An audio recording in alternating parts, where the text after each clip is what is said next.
আমার মা যেভাবে কচু দিয়ে মজা করে তরকারি রান্না করে, আজ আমি ঠিক সেইভাবেই মজা করে তরকারি রান্না করব সেম ওয়েতে। বিশ্বাস করেন, কচু আর এই চিংড়ির তরকারিটা হলে মাছ মাংস এর কাছে কিছুই না। ট্রাস্ট মি, এত বেশি মজা হয়। তাই ভিডিওটি টেনে টেনে না দেখে সম্পূর্ণ ভিডিওটি দেখেন, আশা করি ভালো লাগবে। আসসালামু আলাইকুম, সবাই কেমন আছেন? আশা করি ভালো আছেন। আলহামদুলিল্লাহ, আমি অনেক বেশি ভালো আছি। আর এই তো আজকের ভিডিওটা কিন্তু দুপুরে রান্না বান্না দিয়ে শুরু করছি।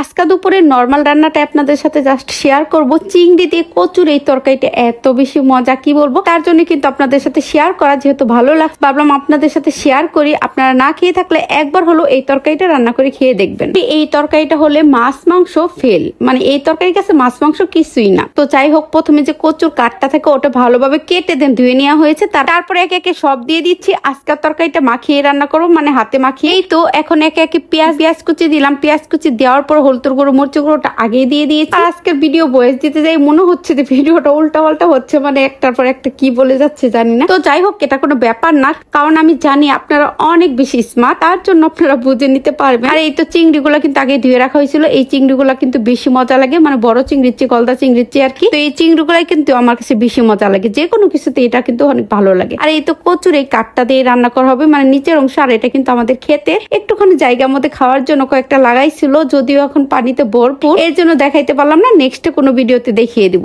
তো এই তো চিংড়িগুলো দেওয়ার পরে মানে সবকিছু কিন্তু দিচ্ছি, একটু বাটা মশলাও দিচ্ছি। উল্টা পাল্টা হয়েছে আজকে আর কি। তো সিরিয়াল বাই সিরিয়াল হয় না, আপনারা বুঝে নিবেন। তো এটাকে এখন হাতে ভালোভাবে মেখে নিব। তার আগে একটু সরিষার তেল দিয়ে দিলাম, যদিও সয়াবিন তেল, যেটা বাগার দিব, মানে তেলানি দিয়ে, যেটাকে আমরা বাংলা কথায় তেলানি বলি, তেলানি দিয়ে রান্না করব হাতে মাখিয়ে। এর জন্য কিন্তু একটু সরিষার তেল দিয়ে দিলাম আগে। এখন এটাকে ভালোভাবে হাতে মাখিয়ে নিব। আর হাতে মাখা তরকারি যত মাখাবেন হাতে, ততই বেশি মজা লাগবে। তো এই তো হাতে যেভাবে মাংস আমরা রান্না করি আর কি, ওইভাবেই সুন্দর করে মেখে নিচ্ছি।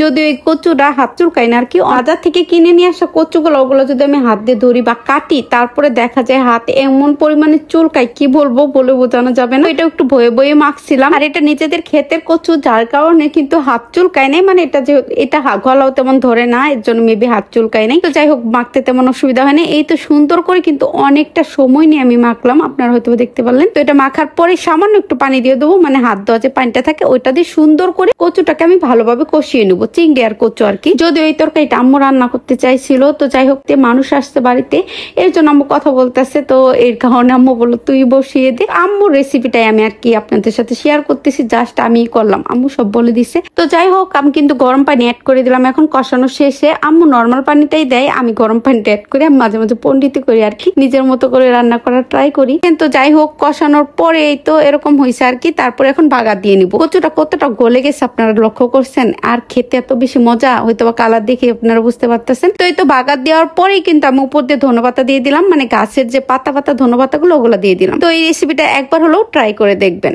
আশা করি ভালো লাগবে। আজকের মতো বিদায় নিচ্ছি, আল্লাহ হাফেজ।